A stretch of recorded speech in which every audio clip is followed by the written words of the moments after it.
Hello, I'm John Janarone, live at the floor of the New York Stock Exchange, here with Zach Swartz, who's a partner at Vinson Elkins. We are going to talk about distressed real estate and a lot more with him. And here's the guest of the day. Zach, thanks for joining. Yeah, thanks for having me, John. So, Zach, before we dig into the details about what's going on in distressed land, tell us a bit about yourself, your background, and what you do at V&E. Sure. Yeah. So I would kind of generally describe myself as a corporate real estate partner. So, work with clients in the real estate industry, all the way from initial formation of a venture that might invest in real estate, all the way through a potential exit. Love IPOs, M&A, joint ventures, and things like that.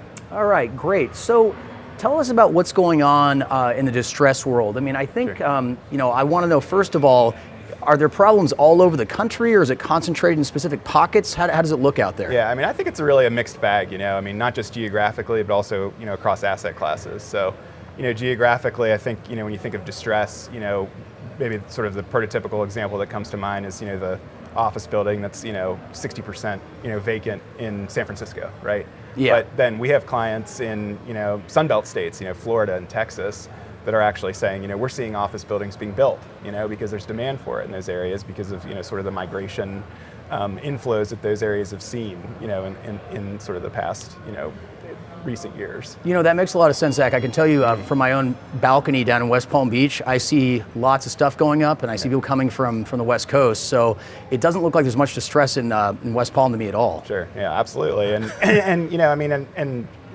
asset classes too, right? I mean, office is, a lot of people have focused on that because of the remote work phenomenon coming out of COVID. But, there are other asset classes where demand is, off the charts. Industrial, multifamily, residential, probably won't even get into that, ball of wax right now because of, what's going on in that industry. But yeah, just really sort of a mixed bag across the country. Great. Now, when I hear the word distress, I mean, I'm probably not alone here. I think, oh no, are we talking about signs of an '08 type crisis again, or is it not quite that bad? I don't think it's quite that bad. I see some parallels to 2008, but I see a lot of differences as well, right? I mean, I think the situation that we're in now is really precipitated by COVID. And there was a tremendous amount of stimulus pumped into the economy to help people get through that pandemic. And that created inflation, which led to the current rate raising cycle that we're into, which is a huge part of the distress story. And whereas in 2008, right, we're talking about subprime mortgage loans, we're talking about practices that, if you've watched The Big Short, some people saw that coming, right? Right. I'm not sure anyone saw this one coming. No, I think that's probably fair. So how much does debt play a role in all of this? I mean, I think that, I know from experience, looking back 10 years ago, banks were very reticent to make loans for some time because they were under such close watch by the regulators. Tell us how that's shaken out in the last decade, since I think they started to make more loans. And where do those maturities look right now? Right, yeah. I think it's not necessarily a story of being over-leveraged, which I think is maybe part of the story of 2008. But I think I alluded to interest rates earlier. I mean, I think that is just a really significant part of the story. Maybe even more so than sort of the changing ways we use real estate. Yeah. And we talk about the debt maturities, but you have debt on a building, in an office building in San Francisco that's now worth maybe less than half of what it was worth. Wow. A couple of years ago. And you're going to have to, debt's coming due in that building in the next couple of years, and you're going to have to refinance it at a rate that's maybe twice as high as the debt you currently have on it. I mean, that is the recipe for distress. Yeah, that's painful.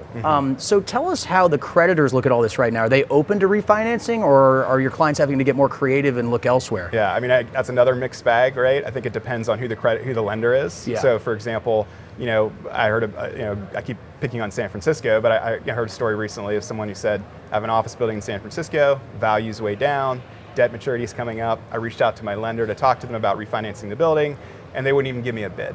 Wow. It's not even economically possible for us to provide debt secured by this property, in the current market. But then there are other, situations, right, where, if a borrower is kind of presenting a tough, set of options for a lender, right? It's, look, the income that this building is generating is way down. I can't cover the debt service, take the keys. Well, not every borrower wants to do that, right? These are banks sometimes, right? Regional banks sometimes, right? I mean, that crisis feels like it was, years ago. It was 6 months ago. Right. Regional banks. This is on balance sheets True. of real regional banks. They don't want to, be property owners and chasing tenants for rent and things like that. That's not their business model. So when you have a lender like that, you may actually have some leverage to get your foot in the door and say, yeah, we can refinance because we don't want to take the building over. That's not our ultimate goal here. Yeah, no, you're right. Gosh, short memories. That regional bank crisis was in the spring. Right. Well, let's talk a little bit about specific sectors. And by the way, the presentation that you and your colleagues put together is great. I remember there's a pie chart showing these different categories. One that I saw that was big in terms of debt was multifamily. Right. Tell us what's going on there. Yeah, so we spent a lot of time talking about office so far. Yeah. But if you look at upcoming maturities, I think there's $55 billion of debt coming due on office buildings in 2024. There's $134 billion coming due on multifamily buildings, so more than double office, right? Yeah. Now, I don't think multifamily has sort of the same operational issues that office buildings have right now, but they have this very significant impending maturity wall that is going to hit that sector in the very near future. Yeah. And I don't think owners of those buildings are going to be able to refinance at rates that they currently have on those buildings. So that is definitely a sector to watch. And then I think there are actual sectors, we kind of alluded to this earlier, that are doing very well. So industrial, that's a sector that lenders seem to want to lend money to because it's doing so well. And residential, right? I mean, it's amazing to me that 18 months ago you could get a rate, a 30-year mortgage for 3% or lower, and now you're looking at rates in excess of 7%, and really you haven't seen any change in pricing. I mean, because the supply is just so short of what the demand is requiring, and so that's another sort of real estate asset class that to kind of keep your eye on here in the near future. Great. One other question here on this same topic. When it comes to solutions, which are popular among your clients? Are pipes working? Is that market open? I remember, if you know the SPAC market, there used to be pipes galore, and then they vaporized. Yeah. How do pipes look in your world? I think it's a very difficult environment to raise any kind of capital right now. Very few IPOs. I mean, I don't think there's been a single REIT IPO this year. Very few sort of follow-on or secondary offerings in the REIT space. But we are starting to hear people talk about pipes, and the reason why is you could use sort of a convertible security in a pipe, and the convert is priced off of the current price of the common. So when you have a bunch of REIT clients like we and every other law firm that represents REITs have, where they're trading at significant discounts to their book value, a convert can actually make a little bit of sense, right? Because the conversion rate is actually going to be priced based on the current common size, as opposed to when it was trading at all-time highs a couple of years ago.